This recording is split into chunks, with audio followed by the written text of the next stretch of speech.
There is something rather strange that happens after trauma strikes your life. And I am not talking about the crying, the anger, or the shock that people expect to see. I am talking about something that makes everyone around you deeply uncomfortable.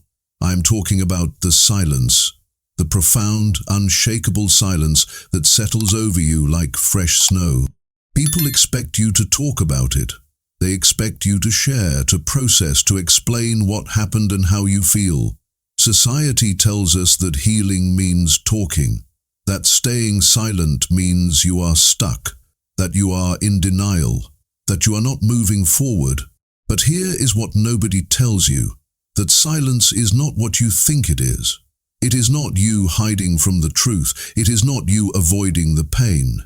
Alan Watts spent decades teaching about the limits of language and the power of what cannot be spoken, and he understood something profound, that silence after trauma is actually the beginning of the deepest transformation a human being can experience. And if you try to break it too soon, if you let others pressure you into speaking before you are ready, you will interrupt something sacred, something that could change you in ways that talking never could. So let me tell you why silence after trauma is not your enemy. It is your greatest teacher. Now, if you do not understand what this silence really means, here is what happens. You will mistake your healing for hiding. You will force yourself to talk before you are ready because everyone keeps asking you about it. You will sit in therapy sessions trying to find words for something that has no words. And every time you speak too soon, you will feel more broken, not less. The people around you who cannot handle your silence will label you. They will say you are not dealing with it. They will say you need to open up. They will make you feel like something is wrong with you for not wanting to explain your pain to them. And worst of all, you will start to believe them. You will think that your natural response to trauma, this protective silence, is actually a problem that needs fixing. But what if I told you that this silence is not a problem at all? What if this silence is exactly what your soul needs to truly transform? Because transformation is what we are talking about here. Not just healing, not just recovery, but becoming a fundamentally different person. And that is what Watts tried to show us. That silence is not empty. It is the space where you stop being who you were and begin becoming who you are meant to be. Let me tell you something about trauma that most people do not understand. Trauma shatters language itself. And this is the first transformation that silence brings. It breaks your relationship with words and rebuilds it completely.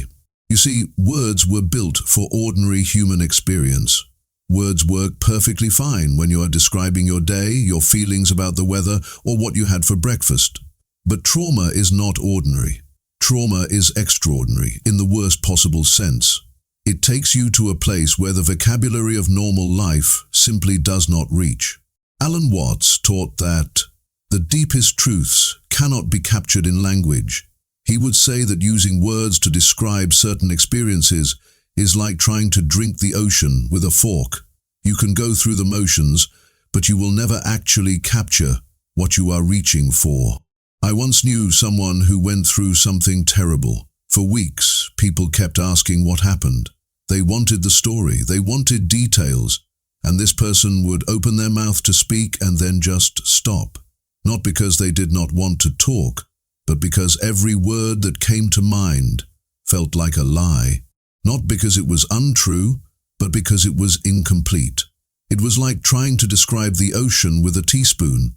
You can scoop up some water and say this is the ocean, but you know it is not really the ocean at all.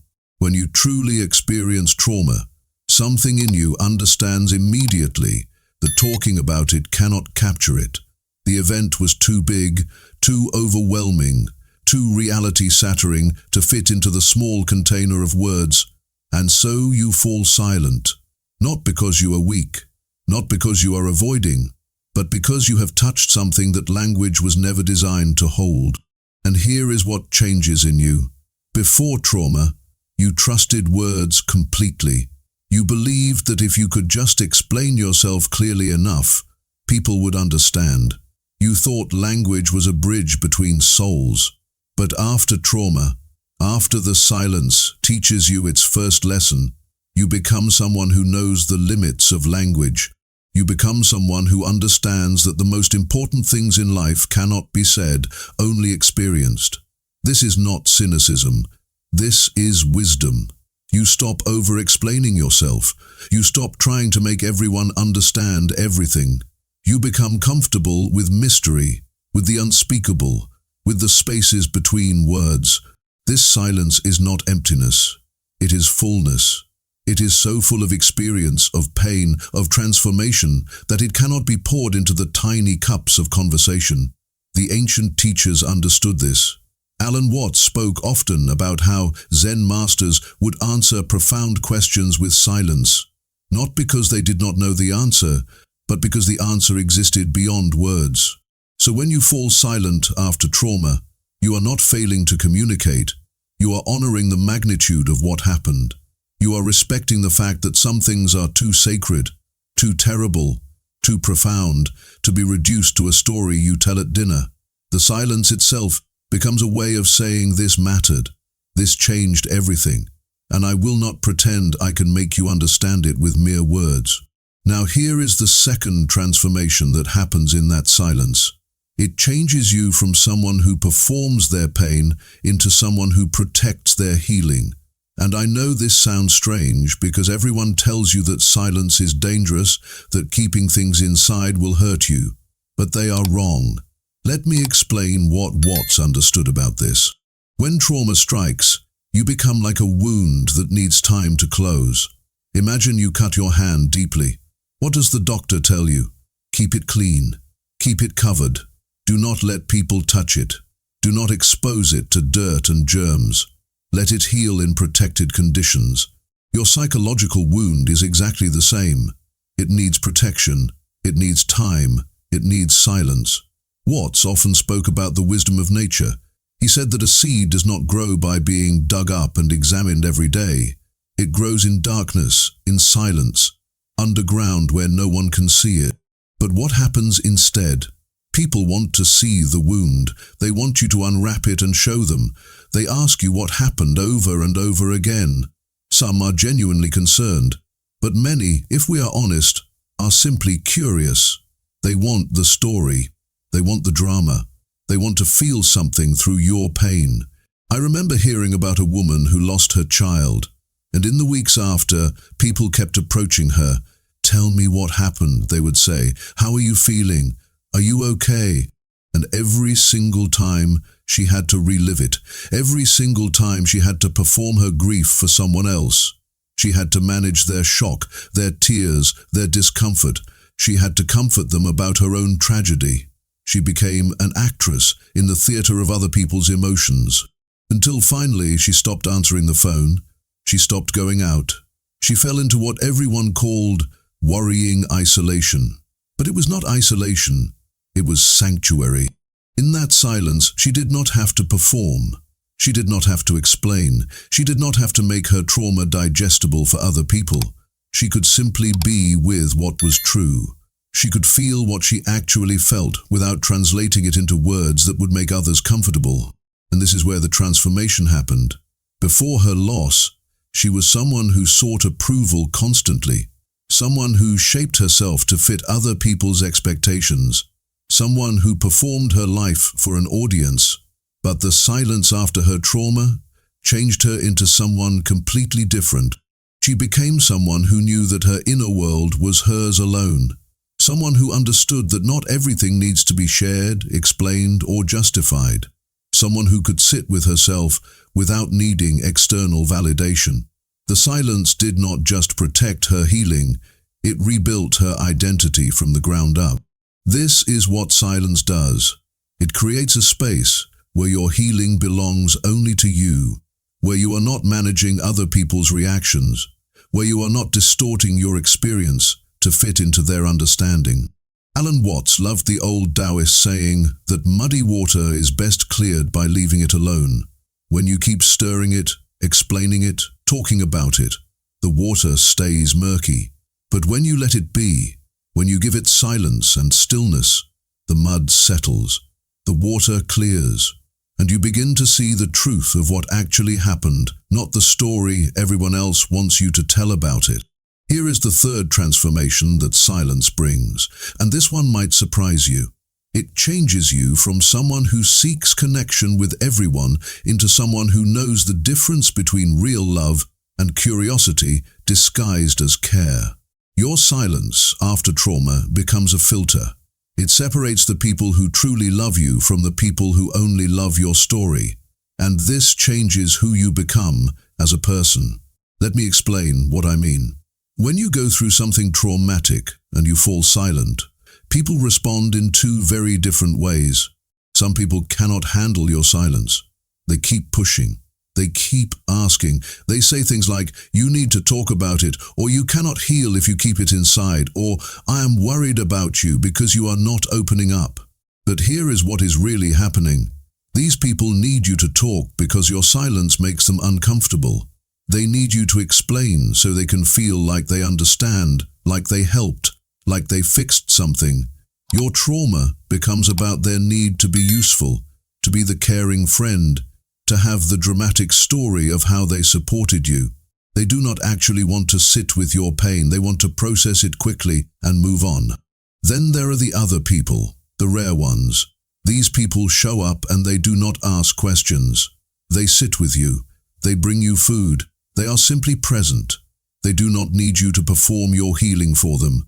They do not need progress reports. They can hold space for your silence without trying to fill it.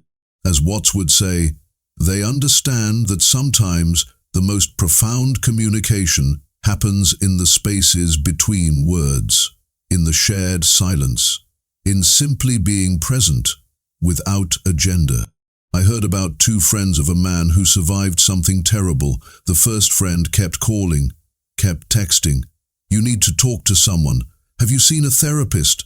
You cannot just stay quiet like this. It is not healthy." The second friend showed up one evening with tea and sat on the porch. They sat for an hour without speaking. Then they left. Came back the next week. Did the same thing. No questions. No pressure. Just presence. Guess which friend the man still talks to years later? And here is how this changed him as a person. Before his trauma, he had dozens of friends. He was social, outgoing, always available to everyone. He said yes to every invitation. He showed up to every gathering. He thought that having many friends meant he was loved. But the silence after his trauma transformed him. It showed him that most of those friendships were shallow, built on convenience, entertainment, shared activities, not on genuine connection. The silence burned away the surface friendships and revealed the golden ones beneath. He became someone who had fewer friends but deeper relationships. Someone who valued quality over quantity. Someone who understood that real love does not need constant updates and explanations. Real love can sit in silence and still feel connected. Your silence teaches you something invaluable. It shows you who has the capacity to love you without needing anything from you, who can witness your pain without needing to fix it, understand it, or own it. These are the people who will still be there when you finally are ready to speak. And when you do speak, you will know exactly who has earned the right to hear your truth. This transformation changes your entire approach to relationships. You stop being a people pleaser. You stop over-functioning in friendships. You stop giving yourself away to people who only want you when you are entertaining or useful. You become someone who knows your own worth and only opens your heart to those who have proven they can hold it gently. Now here is something deeply profound that happens in the silence. The fourth transformation. It changes your relationship with time itself. And this might be the most important change of all. You see, trauma does something strange to time. It traps you in a single moment. The moment it happened. Everything in your body, your mind, your nervous system keeps pulling you back to that moment. You wake up and you are there. You close your eyes and you are there. Someone says a certain word or you smell a certain smell, and suddenly you are right back in that moment. And everyone tells you that talking about it will help you move past it, that if you process it, you can leave it behind and move forward. So you talk about it, you tell the story, you explain what happened. But notice what happens when you do this. Every single time you tell the story, you go back to that moment. You relive it. You re-enter that time. The sights, the sounds, the feelings. You are not moving past it. You are returning to it over and over again. You become someone whose identity is built around what happened to you. You become the person to whom this terrible thing occurred. Every conversation circles back to it. Every relationship is colored by it. You are trapped in trauma time. But silence does something completely different. When you stop trying to narrate the trauma, when you stop telling the story, something shifts. You begin to exist in this moment. Not the moment when it happened. This moment, right now. The moment where you are breathing, where you are alive, where the trauma is not actually happening anymore. Alan Watts taught this brilliantly. He said, "You are not in the moment, you are the moment itself. You are not a separate observer watching time pass. You are the eternal present experiencing itself. When you stop narrating your trauma, you stop living inside it." The silence teaches you that you are not what happened to you. You are the awareness that experienced it, and this transforms who you become. Before trauma and silence, you were someone who lived in stories. Stories about your past, your future, your identity. You were always explaining yourself, defending yourself, justifying yourself through narratives. But after the silence does its work, you become someone who lives in presence. Someone who knows that the only moment that truly exists is now. Someone who understands that your past does not define you unless you keep dragging it into every present moment through constant retelling. Think of it like this. Trauma is like a huge wave that crashed over you. It was real. It was powerful. It was devastating. But you are not the wave. You are the ocean. The wave came and went. You remain. This is not about pretending the pain is not real. The pain is absolutely real. But in silence, you begin to see something crucial. You are not only the pain. You are also the space in which the pain exists. You are the one who is aware of the pain. And that awareness, that presence, is untouched by what happened. Talking keeps you identified with the trauma. It keeps you as the person to whom this terrible thing happened. Silence allows you to remember that you are so much more than that single event. You become someone who carries their past without being imprisoned by it. Someone who remembers without being defined by memory. Now let me tell you about the most beautiful transformation that silence brings. The fifth change. And this is where everything comes together. Here is the paradox that Watts loved to point out. The silence eventually gives you back your voice. But it is not the same voice you had before. It is something entirely different, something far more powerful. Before trauma, you spoke from a certain place. You spoke to be liked, to be understood, to fit in, to manage how people saw you. You spoke from ego, from the need to control your image. You explained yourself constantly. You justified your choices. You sought validation through your words.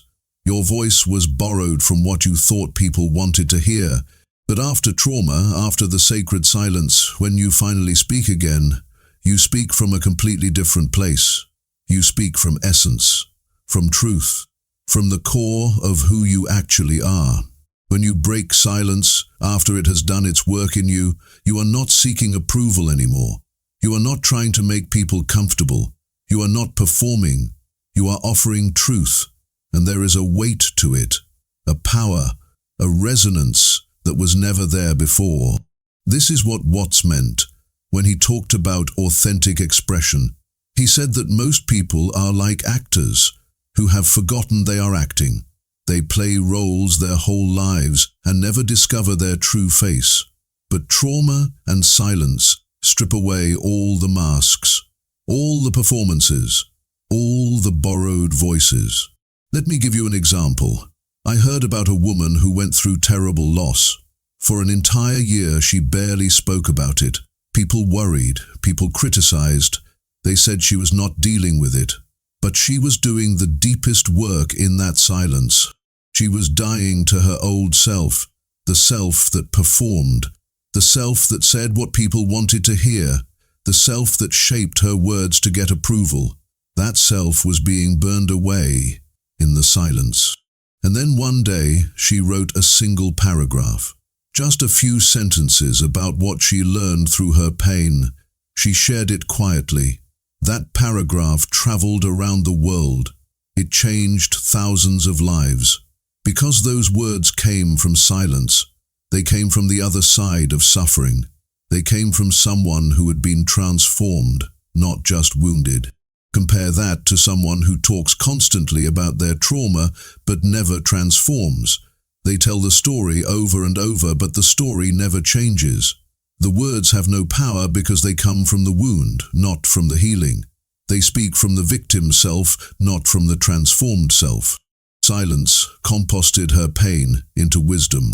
And when she finally spoke, she was not speaking about what happened to her. She was speaking about what happened through her.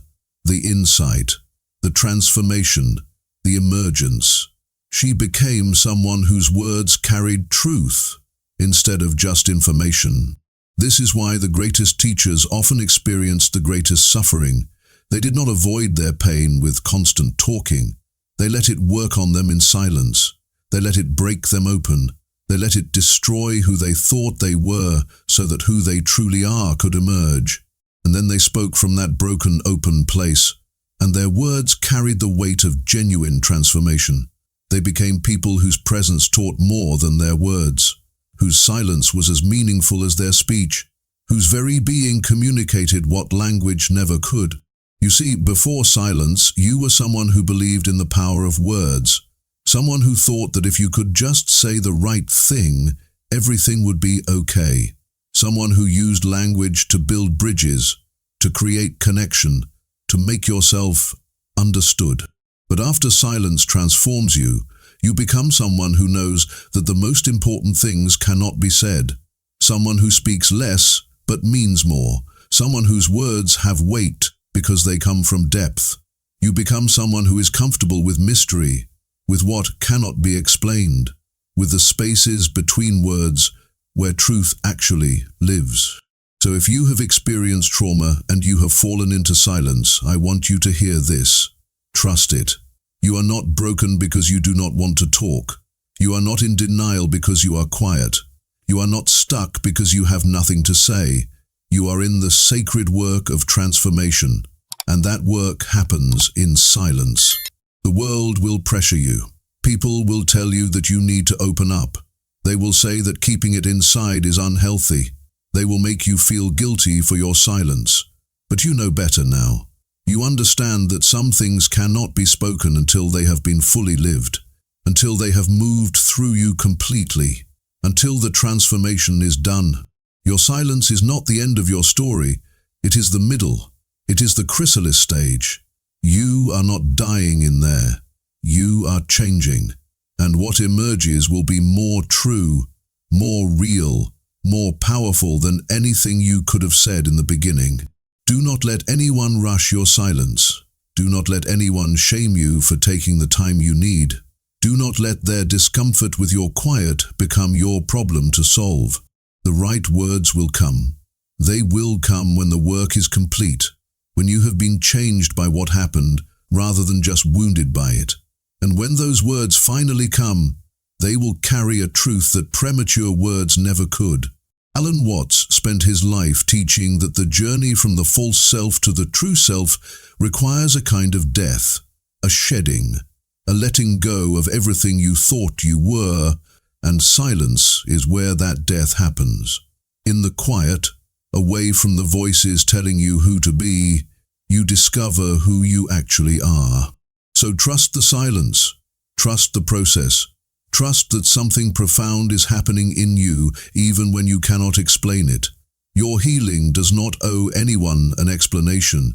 Your transformation does not need to be documented for others. It just needs to happen. And it is happening, right now, in the silence. So remember this, silence after trauma is not weakness, it is wisdom. It is your soul protecting what is most sacred in you. The silence shatters your relationship with language and rebuilds it based on truth instead of performance. The silence protects your healing from those who would turn your pain into their story. The silence reveals who truly loves you and who only loves the drama. It burns away shallow friendships and reveals the golden ones. The silence pulls you out of trauma time and brings you into this present moment where you are alive and whole. And the silence transforms your voice so that when you finally speak, your words carry the weight of genuine transformation. You are not the same person you were before the trauma, and you are not meant to be. The trauma broke you open. The silence is rebuilding you. And what emerges will be someone who knows the limits of language, the value of authentic connection, the power of presence, and the truth that lives beyond words. The world may not understand your silence, and that is perfectly fine. Your job is not to make them comfortable. Your job is to transform. Your job is to honor what happened by giving it the space and time it deserves. Your job is to let silence do its sacred work of changing you from who you were into who you are meant to become. So be silent when you need to be, and speak only when you are ready. Trust that something larger than you understands what you are going through. Trust that healing happens in its own time, in its own way. As Watts would remind us, you are not a separate self trying to become whole. You are wholeness itself, temporarily forgetting and then remembering what you have always been. The trauma was the forgetting. The silence is the remembering. And what you remember is that you were never broken at all. You are enough, even in your silence, especially in your silence.